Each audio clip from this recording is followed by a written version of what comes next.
Welcome back, everybody. At it again today in the shop, like every other day. Just knocked out a wheel bearing. This Nissan Armada 2-wheel drive truck. It's quick and simple. The bearing was toast.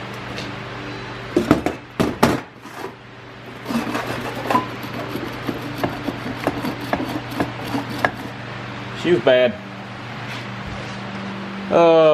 Next thing we're going to do, we're going to change the O2 sensor in this truck and also valve covers. They are leaking. Got some replacement valve covers. Since that comes with the tube seals and the actual gaskets themselves. And they come with bolts. All those goody things. Otherwise, it's a pretty standard day today. Stick around and see what else we can get a hold of.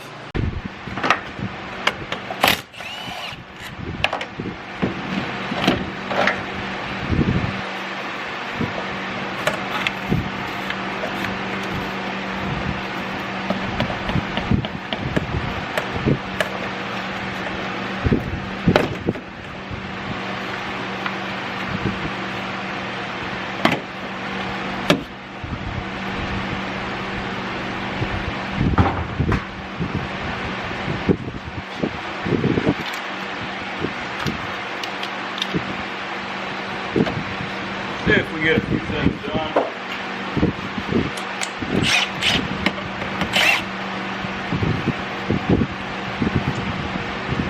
Take out the air box.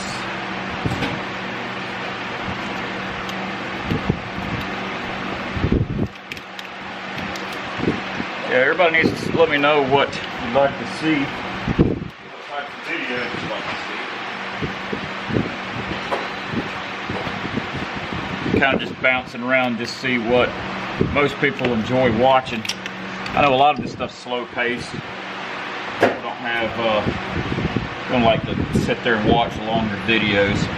Can't blame them, I don't either. I like stuff that just starts, rushes through it, you know, a 10-minute video and it's over with. I may start going to that, at least trying it out. Got hooked to it. Somebody's had this off not too long ago, it looks like. These hose clamps weren't even attached. This breather tube wasn't even attached to that valve cover. I'm pretty sure we'll find other things. This guy just bought this truck. So, bought it cheap, I believe. So, of course, it's going to have a lot of problems. These coil packs off of here.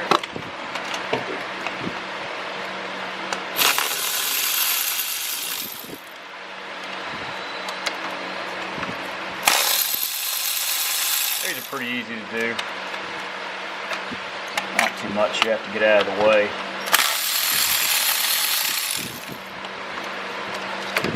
Some hoses and wiring.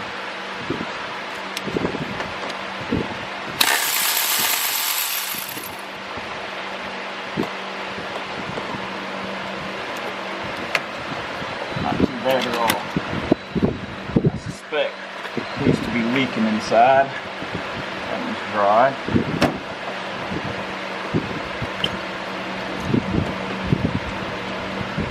That one's dry. Now we got 3 out of 4.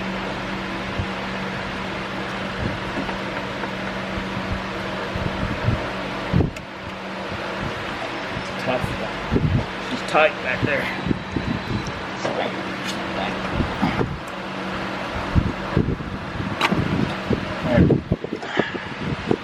That was dry.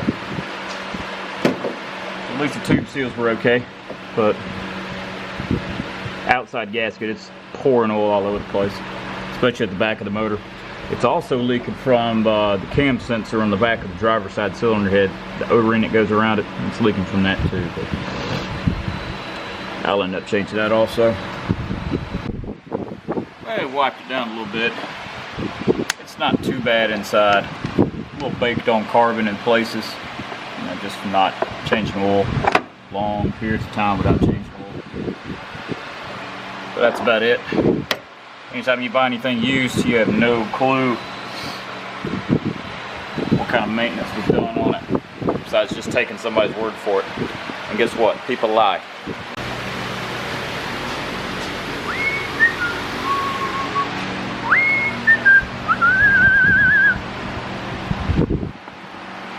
You need 2 hands for this. Maybe it'll stay.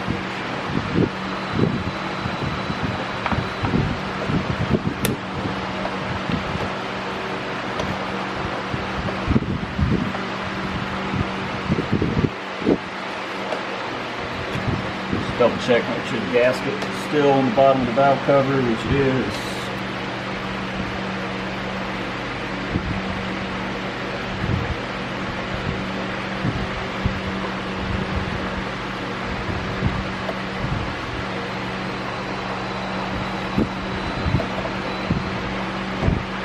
Set her on down. Beautiful Saturday. Stuck working on a weekend. Got this old Subaru. Finally got the clutch out, or transmission out. Get the pressure plate off now. This joker was seized. The dowel pins were seized in the transmission case. So we're going to try to pop these out, clean them up, grease them up, get that end of it put back in the motor, or the back of the engine block. Throw out bearing, still got to clean this up, change it. Little noise. Oh no, not too bad. There's a lot of people says you can pull, it's easier to pull the engine and transmission together on these in order to do a clutch. That is the biggest pile of nonsense. It honestly took, at most, with fighting trying to get these dials out, an hour, a little over an hour and a half maybe, to get this transmission out of this car. And this is the all-wheel drive regular Subaru Forester 2.5 non-turbo. So if anybody tells you, hey, it's easier, just pull the motor with it, no, they're full of it. I guess they just don't know what they're doing. Clutch disc, pressure plate's off. A lot of hot spots on this flywheel. We've got a new flywheel that came with the kit. There's the pressure plate, or the clutch disc and the pressure plate. Worn all the way down. She's totally smooth.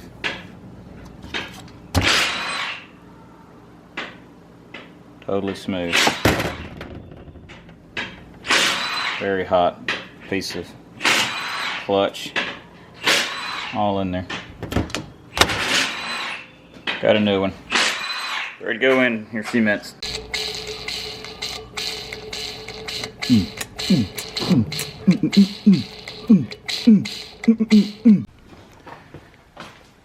Throw out bearings in. Got her all cleaned up, lubed up. Nothing wrong with that. Got the shifter linkage off, which is this guy. So it has all that play in the shifter. Waiting on the new one to show up here in a few minutes. Get that back together. Clutch. And clutch is on. Here's those pins. Those dowel pins, the alignment pins. Took those out of the transmission, cleaned them up, put them back in the engine block. Greased up the ends of the pins so they'll slide in and out of the transmission case. Other than that, we're gonna enjoy the remainder of our Saturday. Alright, got our new linkage in. It's what the new one looks like. Nice and tight. She's gonna slide right over the end. You can do this in the car, it's just, I don't know, it's just a little more aggravating. So we just opted just to hold on until the linkage came in to put the transmission back in the car. Gonna tippity tap until she gets in place.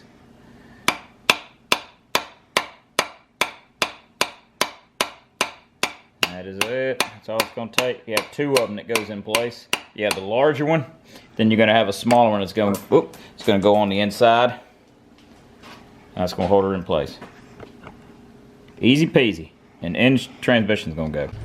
Well, we jumped onto something else for a little while. Got some tires put on this lawnmower. So zero turn. Put a little bit wider tire. These residential zero turns, they have some tiny little wheels on them. We went a little bit wider on this. Went from a 18 by 8.5 to a 18 by 9.5. It's a little bit wider. This one here, it's a old snapper zero turn. But likes to slide real bad. Even on the slightest slopes, it slides. So hopefully with just a little bit more traction on the back, that'll help with it. We'll see.